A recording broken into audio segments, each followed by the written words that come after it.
2026 தேர்தல் தமிழக அரசுக்கும் பாஜக அரசுக்குமான தேர்தல் எனவும் மீண்டும் திமுக ஆட்சி அமைக்க மக்கள் தங்களுக்கு வாக்களிக்க வேண்டும் என தூத்துக்குடி சட்டமன்ற தொகுதியில் திமுக சார்பில் போட்டியிடும் அமைச்சர் கீதா ஜீவன் தெரிவித்துள்ளார்.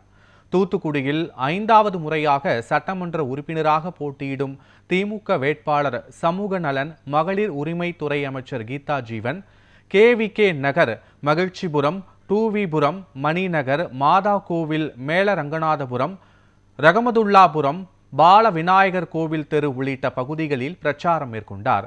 அவருடன் மேயர் ஜெகன், கட்சி நிர்வாகிகள், தொண்டர்கள் மற்றும் கூட்டணி கட்சி நிர்வாகிகள், தொண்டர்கள் கலந்து கொண்டு வாக்கு சேகரித்தனர். அப்போது பேசிய கீதா ஜீவன், கடந்த 5 ஆண்டுகளில் தூத்துக்குடி தொகுதிக்கு செய்து கொடுத்துள்ள வளர்ச்சி திட்டங்களை எடுத்து கூறி வாக்கு சேகரித்தார். அப்போது ஒன்றிய பாஜக அரசு நமக்கு தர வேண்டிய கல்வி நிதியை நிறுத்திவிட்டதாகவும் 100 நாட்கள் வேலை திட்டத்தின் நிதியை குறைத்து பெயர் மாற்றம் செய்திருப்பதாகவும் தெரிவித்தார்.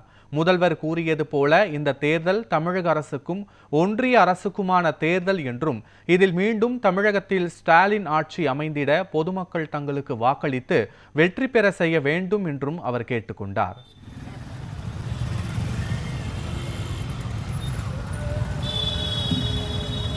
சூரியன் சின்னம்